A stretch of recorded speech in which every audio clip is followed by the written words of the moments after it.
자, 안녕하세요. 반갑습니다. 6월 16일 오늘도 시작해 보도록 하겠습니다. 자, 여러분 시작 전 구독, 좋아요, 알림 설정 한 번씩 눌러주시면 감사하겠습니다.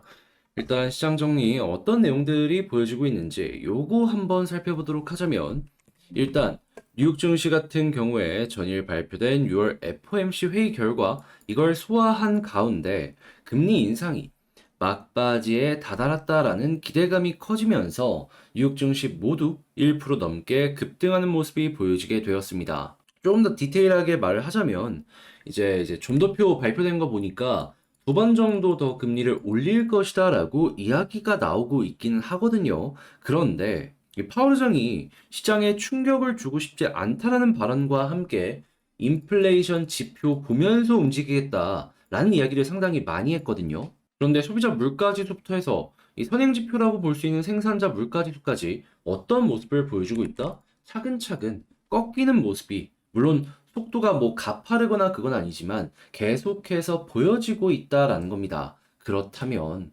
여기서 한 번 더 금리 인상의 가능성은 어느 정도 높다라고 생각을 할지 모르더라도 그 다음 스텝 같은 경우에는 어느 정도 제한이 걸릴 가능성이 높아진다라고 생각을 할 수가 있다라는 겁니다. 그러면 어차피 5.5 같은 경우에는 이전부터 꾸준하게 나왔던 이야기이기 때문에 시장에 어느 정도 선반영이 되어 있다라는 걸 생각을 한다면, 거의 최하까지 다 왔기 때문에 여기만 넘기면 이제 반등장 시작이다라는 기대감이 바닥에서부터 올라올 것이고, 그러면 증시 같은 경우에는 특히나 성장주들 같은 경우에는 좋은 흐름이 만들어질 가능성이 상당히 높아져 있는 그러한 상황이다라는 겁니다. 거기다가 지금 중국 같은 경우에도 돈 푼다고 얘기가 나오고 있잖아요. 그러면 전 세계 1, 2등 국가에서 유동성을 푼다. 과거 2020년 그리고 2016년 이때들처럼 올라가는 모습이 보여줄 수가 있는 것이죠.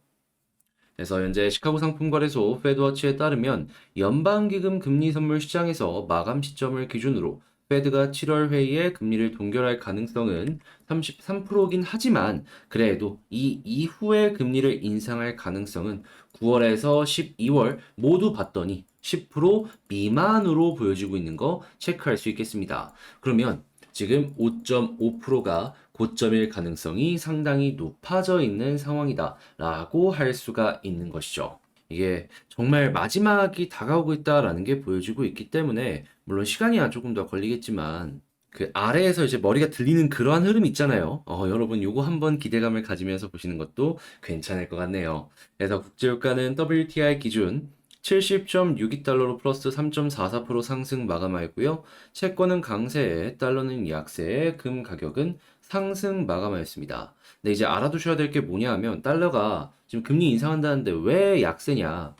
지금 유럽 쪽이 계속해서 금리 인상하는 모습이 보여지고 있거든요. 그러다 보니까 달러가 가지고 가던 이런 부분을 이제 유로가 가지고 가고 있습니다. 하다 보니까 유로 강세가 지금 도드라지게 보여지다 보니까 다른 화폐는 상대적의 약세가 보여지고 있다라고 생각이 들 수가 있는 것이죠. 뭐 아무튼 이런 상황이다 정도로만 체크를 하시면 괜찮을 것 같네요. 자, 그러면 이제 이렇게 금리가 고점이 오고 인하에 대한 기대감이 높아진다라고 생각을 한다면은 이제 성장주들 어떤 거 올라갈지 하나씩 살펴봐야 될 필요가 있는데 자, 당연히 뉴스 많이 나오는 거 봐야죠. 그랬을 때 떠오르는 게 뭐다? 일단 첫 번째는 AI. 지금 이 오픈 AI를 필두로 해가지고 다양한 사업에 확장이 보여지고 있죠. 이번에는 자율주행에도 AI가 들어가면서 야, 이거 게임 체인저가 되는 것이 아니냐라는 이야기가 나오고 있는 거 확인을 할 수가 있고요. 그리고 당연히 이거 말고도 기업 솔루션은 물론이거니와 다양한 곳에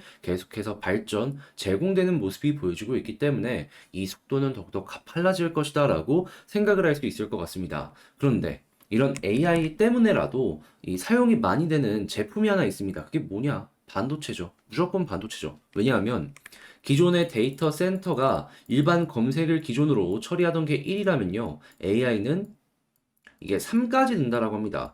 그러면 이 모든 기존의 것들이 AI로 바뀌게 되면은 원래 만들어놨던 데이터 센터가 3배로 증가를 해야 된다라고 연결을 해서 볼 수가 있는 겁니다. 그럼 데이터 센터 하나하나의 투자 가격이 못해도 조 단위일 텐데 어마어마한 매출이 발생을 할 수밖에 없겠죠. 그것도 고성능의 반도체들이 그러면 삼성은 물론이거니와 하이닉스 등등등 실적이 올라갈 수밖에 없을 겁니다. 그러다 보니까 디램 역시도 지금 재고가 엄청나게 가파르게 빠지고 있다는 얘기가 들려오고 있고 가격 역시 이것 때문에라도 올라갈 가능성이 높아지고 있다라고 이야기가 들려오고 있습니다. 자, 그러면 반도체 소부장부터 해가지고 연결되어 있는 산업들은 죄다 엮어서 봐야 될 필요가 있겠죠. 그러면 이건 뭐다? 미래 가치가 밝다. 자, 그리고 배터리 역시도 지금 새만금 쪽에다가 2차전지 소재 관련 기업들이 계속 투자를 하려는 이런 모습이 보여주고 있는데 자연스럽게 이거 돈 되니까 투자를 하는 거겠죠. 그러면 이쪽은 계속해서 좋을 수밖에 없겠구나 생각을 하시면 될 것 같고요. 자, 그리고 폐배터리 관련으로도 지금 다양한 이야기들이 들려오고 있는 만큼 이 관련된 기술을 가지고 있는 기업들 다시 한번 살펴보시면 좋을 것 같고요. 그리고 성장주에는 바이오 요즘 약한 모습을 보여주고 있는데 빼놓고 생각할 수 없겠죠? 예, 자연스럽게 지금은 의료 인공지능만이 AI랑 엮여서 올라가고 있는데 이 바이오 쪽까지 연결해서 기대감을 가지며 보는 거 괜찮을 것 같습니다. 자, 그리고 무엇보다 요즘에 바이오를 이렇게 연구 개발하는 데 있어가지고 AI를 이용해서 이제 후보근 만들고 막 이런 거 많이 했었잖아요. 근데 이게 관련되어 있는 기술이 엄청나게 발전한다면 그런 부분이 어떻게 될까요? 보다 속도를 낼 수밖에 없을 겁니다. 그러면 바이오 쪽에서도 AI를 적극적으로 사용을 해가지고 파이프라인을 만드는 기업들이 있죠. 이런 데는 더욱더 가치가 높아질 것이다. 왜냐하면 노하우가 있으니까, 치고 올라갈 수 있으니까. 요거 한번 생각을 하시면서 보시는 것도 괜찮을 것 같습니다. 자, 해서 일단 좋은 부분을 이렇게 한번 싹 봤는데, 마지막으로 좀 조심을 해야 되는 부분만 말씀을 드리도록 하자면, 지금 미국도 그렇고, 유럽도 그렇고, 금리를 계속해서 올리고 있잖아요. 그런데 한국은 이들과 비교했을 때 차이가 좀 난단 말이에요. 그럼 문제가 어떻게 생기냐면은 환율 차이가 좀 많이 납니다. 그러면 수출 주도국가인 우리한테 좋은 거 아니냐라고 할 수는 있겠지만 이 차이가 너무 많이 벌어지게 된다면 과거 IMF 보세요. 2,000원까지 벌어지는 게 수출 기업에게 마냥 좋은 일이다라고 할 수 있었을까요? 아니죠. 수입해온 다음에 수출을 하는 것이기 때문에 이 부담이 되는 부분이 분명히 커질 수밖에 없다라는 겁니다. 그래 가지고 이를 막기 위해서라도 한국은행이 한 번 더 금리를 올릴 수 있거든요. 그러면 여기서 금리 올라가면 어떤 일이 발생을 합니까? 당연히 주택 이자가 커질 수밖에 없는데 올해 3월이 아니구나. 하반기부터 해가지고 내년 초까지 이 전세에 가장 비싸게 들어간 사람들의 만기가 돌아오거든요. 그럼 요거 시장에 터진다라고 하면은 주택 가격은 뭐다? 이런 것 때문에라도 한 번 더 빠질 가능성이 높다. 그래가지고 만약에 지금 다시 전세 관련된 내용도 부담스러운데 한국은행이 금리를 한 번 더 올린다라는 얘기가 들려오게 된다면 이게 진짜 한국주택 쪽 같은 경우에는 뭐 괴멸적이다 그건 아니더라도 현재 위치보다 여기가 바닥인 줄 알았는데 지하실이 한 번 더 있겠구나 라는 모습을 우리에게 보여줄 수 있다 라는 거 감안하시면서 보시면 좋을 것 같습니다. 뭐 강남이야 좀 버티겠죠. 근데 강남 제외하면은 공통적으로 많이 타격을 받을 수밖에 없을 겁니다. 자, 해서 이렇게 시장 정리 한번 싹 해봤는데 어떻게 여러분들께 도움이 되었을지 모르겠습니다. 잘 봤다라고 생각을 하신다면 구독, 좋아요, 알림 설정 한 번씩 눌러주시고요. 제가 지금 말씀드린 건 약간 공부의 느낌으로다가 이게 영상 시작하기 전에, 장 시작하기 전에 올려놓고 있고 공부하는 내용들도 이렇게 제가 하나씩 하나씩 올려놓고 있거든요. 같이 한번 보고 싶다라고 생각을 하신다면 영상 소개란에 있는 텔레그램 링크 클릭하시고 입장해 주시면 되겠습니다. 자, 그러면 한번 살펴보도록 할게요. 자, 제가 이번에 가지고 온 종목은 두산 에너빌리티를 가지고 왔습니다. 일단 제가 아까 말씀드렸던 이 시장이 괜찮은 이런 부분이랑 에너빌리티가 가지고 있는 여러 가지 부분이 얽히고 설키다 보니까 오늘도 플러스 2%대라는 굉장히 좋은 모습이 보여주고 있는데요. 지금 어떤 것들이 보여주고 있는지 하나씩 살펴보는 시간을 가져보도록 하겠습니다. 자, 들어보시고 도움 된다면 여러분 구독, 좋아요, 알림 설정 한 번씩 눌러주시면 감사하겠습니다. 자, 일단 최근에 나온 뉴스가 뭐가 있는지 이걸 한번 살펴보도록 하자면 일단 원전 같은 경우에는 올해 하반기 쪽에 수주가 집중될 것이다라는 얘기 있었죠. 그렇기 때문에 요거는 뭐 기대감 가지면서 보시면 될 것 같고 지금 나오는 게 뭐가 있는지를 좀 보도록 하자면 지금 대략 12개의 산하경과 고효율 수소 터빈 실증을 시작하겠다라는 이 두산 에너빌리티의 발표가 나왔습니다. 자, 그런데 이게 정말 긍정적이다라고 생각이 드는 이유가 뭐냐 하면 지금 두산은 물론이거니와 SK 같은 몇몇 대기업들에서 수소 액화 플랜트 이거 지금 짓고 있다라는 얘기가 들려오고 있잖아요. 근데 여러분들 진지하게 생각을 해봅시다. 일단 수소 액화라는 것 자체가 이 저온에서 보관을 하는 것이기 때문에 보관만으로도 전기세, 그러니까 돈이 들어갑니다. 그러면 돈이 이렇게 들어가기 전에 사용성을 어떻게든 높여야 돼요. 그런데 지금 수소가 쓰이는 데가 어디 있죠? 기껏 해봤자 수소차 아니면 수소 발전 이런 쪽밖에 없는데 수소차 같은 경우에는 특별하게 지금 솔직하게 판매량도 안 나오고 지금 인식도 되게 안 좋아지고 있거든요. 당장 유튜브만 보시더라도 수소차에 대한 뭐 잔고장부터 시작해서 얘기가 너무나도 많다 보니까 이거를 구매를 안 하려는 사람들이 많다라는 걸 확인을 하실 수가 있을 겁니다. 같은 친환경이라면 조금 더 안정성 좋고 그리고 훨씬 더 보편화가 되어 있는 전기차를 잡자라는 인식이 올라오고 있는 거 이걸 볼 수가 있는 것이죠. 그러면 수소차는 대안이 될 수가 없을 것 같고 그럼 결과적으로는 수소 발전 쪽이 주목을 받을 수밖에 없을 텐데 근데 여기서 말하는 이 수소 터빈 같은 경우에는요 현재 이제 보급이 되고 있는 연료전지 여기랑은 좀 다릅니다. 수소 연료 전지 같은 경우에는 말 그대로 그 전지를 바탕으로 해가지고 이렇게 진행이 되는 거지만 터빈 같은 경우에는 발전소에서 이렇게 돌아가는 대용량 터빈 있죠. 이걸 이야기를 하는 건데 근데 알아야 될 게 이 수소 터빈의 시작은 가스 터빈입니다. 여기에서 하나씩 기술이 발전이 되었을 때 수소로 연결되는 이런 모습이 보여지고 있는 거예요. 그런데 가스 터빈은 뭐다? 전 세계에서도 몇몇 기업이 상용화를 못한 최첨단의 집약체다. 그러면 결과적으로 이 기술을 보유하고 있는 기업이 한국에서는 두산이 유일하기 때문에 현재 상황에서는 다른 기업이 이거 하고 싶다라고 하더라도 아니 사전 기술이 없는데 그게 되겠냐 이거죠. 그러면 이거를 발전되는 모습에 따라서 결과적으로 두산이 다 먹을 수가 있다라는 겁니다. 근데 가스터빈에 지금 매출 잡힌 거 보면 알겠지만 수천억 단위거든요. 예, 그게 결코 작진 않을 거예요. 지금 원전이나 이런 데서 나오는 매출보다 가스에서 잡힌 매출이 훨씬 더 높기 때문에 이건 진짜 어떻게 보면은 가장 핫한 알짜로서 두산에서 유지가 되지 않을까. 전 이런 생각을 하면서 보고 있습니다. 그리고 당연히 한국에서 하나씩 완공하는 모습이 보여지게 된다면 이 관련되어서도 출로 연결을 시킬 수가 있을 것이고요. 자, 그러면 현재 이런 쪽으로 또 기대감이 높아지는 미래 가치가 올라가고 있는 소식이 들려오고 있구나라고 이제 생각을 해볼 수가 있을 것 같은데 그래도 원전 관련해서는 이 후속 수주 관련해 갖고 나오는 게 당장의 미래 가치로는 훨씬 밝기 때문에 웨스팅하우스 다시 한번 얘기합니다. 해결됐으면 좋겠습니다. 그게 해결이 안 되면은 이게 심리상으로 약간 불안할 수밖에 없어요. 혹시나 하는 그 심정이 있기 때문에.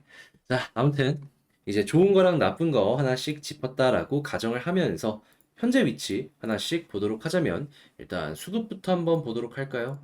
그때 보여지는 거 제가 계속해서 강조를 드리는 게 있죠. 그게 뭐냐? 결국에는 외국인 수급이 들어와 주는 게 가장 중요하다. 자, 그랬을 때 오늘도 기관과 외국인이 돈 넣어주고 있고 개인들만 매도를 하는 모습이 보여지고 있죠. 이러면 어떻게 해야 된다? 현재 위치에서 아니 돈 들어오고 있는데 매도를 할 이유가 전혀 없다. 그러면 이 상황이라면 끌고 가도 나쁘지가 않다라는 겁니다. 자, 그런데 이런 상황에서 이제 약간 걸리는 부분은 뭐냐 하면 이것 역시 강조를 드리고 있는데 예, 위에 있는 요 매물대 지금 열심히 소화하고 있는 거 맞거든요. 그런데 아직까지는 소화의 끝이 안 보여지고 있다 보니까는 이 상승률이 제한이 걸릴 수밖에 없어요. 그럼 이제부터 우리가 최우선적으로 봐야 되는 건 뭘까요? 이 위에 이 매물 물량이 이길지 아니면 이 물량을 소화하려는 수급이 이길지 이 싸움을 보시면 되는 겁니다. 수급이 지면 떨어질 거고요. 매물이 먼저 뚫리면 올라갈 겁니다. 근데 이제 이거는 어떻게 봐야 되냐? 요걸 이제 좀 생각을 하실 텐데, 이 매물대가 많이 쌓여 있는 구간이 가격적으로 네, 위에 있는 한 2만 1,000원 후반대에서 2만 2천원 정도까지. 근데 여기까지 갈 때, 이전에는 그 같은 거래량이 나온다라고 하더라도 물량이 많다 보니까 상승에 제한이 걸릴 겁니다. 그러니까 속도가 낮을 수밖에 없다라는 것이죠. 근데 어느 순간에 비슷한 거래량이 나오고 비슷한 체결량이 나오는데 갑자기 속도가 평소라면 한 2% 올라가야 되는 게 4에서 5%씩 막 나오기 시작을 하는 겁니다. 그럼 이걸 어떻게 생각할 수 있냐면, 위에 두터운 게 많이 얇아졌고 저항이 많이 약해졌구나. 거기부터가 이제 소화의 끝이 다가오고 있다라고 생각을 하시면 돼요. 그러다가 가격적으로 위에 매물대 쌓여있는 이 부분까지 돌파하는 모습이 보여지게 된다면, 본격적으로 이제 올라갈 수 있겠구나. 기대감을 가지면서 볼 수가 있을 것이고요. 그래서 일단 이 부분은 거래량과 속도, 수급, 이 3박자를 동시에 보시면서 평소와 다른 상승이 나오는지 여기에 집중을 하시면 괜찮을 것 같습니다. 그래서 일단 올라가는 흐름의 패턴은 이 부분을 보시면 될 것 같고요. 자, 그러면 이게 아니라 만약에 빠지는 경우가 생기게 된다면 이제 어떤 걸 봐야 되느냐? 이걸 좀 생각을 하자면요. 일단 11선이죠. 11선이 올라올 때까지 버티든가 아니면 떨어져서 만나야 되는데 지금은 올라올 때까지 버틸 것 같죠. 그래서 여기를 지지 라인으로서 맞닥뜨리는지 보고 만약에 11선을 이탈하는 모습이 보여지게 된다면 21선까지 빠질 수 있다는 건 감안을 하시면서 살펴보시면 될 것 같습니다. 근데 만약에 21선까지 빠지게 된다면 어떻게 된다? 과거처럼 본저 상단 찍고 중앙선 이탈한 만큼 하단까지 빠질 수 있습니다. 하락의 이 폭이 굉장히 커질 수 있기 때문에 그때는 정말 보수적인 관점의 접근이 필요한 자리다라는 것이죠.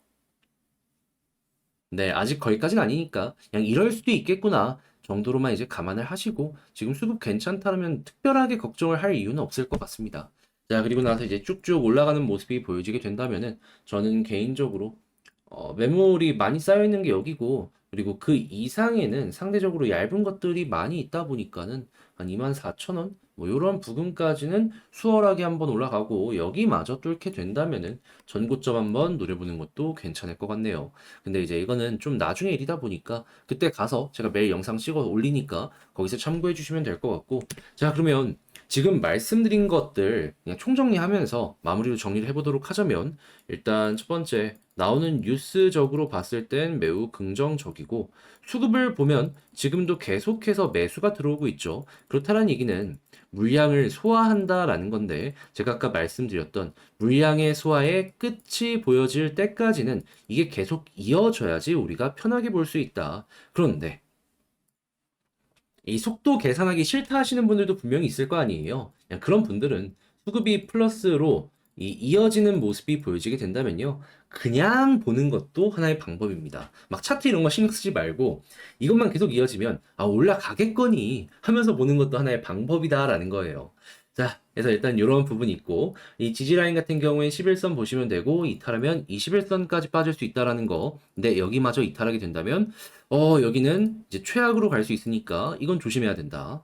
자, 그리고 올라가는 모습이 보여졌을 때에는 일단 22,000원까지가 매물이 좀 쌓여있는 부분이니까 여기까지 보시고 여기를 돌파했을 때에는 2.4만 원까지는 쉽게 갔다가 여기서도 매물 소화 다시 한번 지금과 같은 과정을 조금 거친 다음에 지금만큼 막 두텁진 않을 겁니다. 그래도 일부라도 거친 다음에 뚫어주는 모습이 보여지게 된다면 전고점 부근까지 시도가 나오지 않을까 생각을 해볼 수 있을 것 같다라고 말씀드리면서 현재 위치에서의 이 핵심 포인트들 하나씩 정리를 해봤습니다.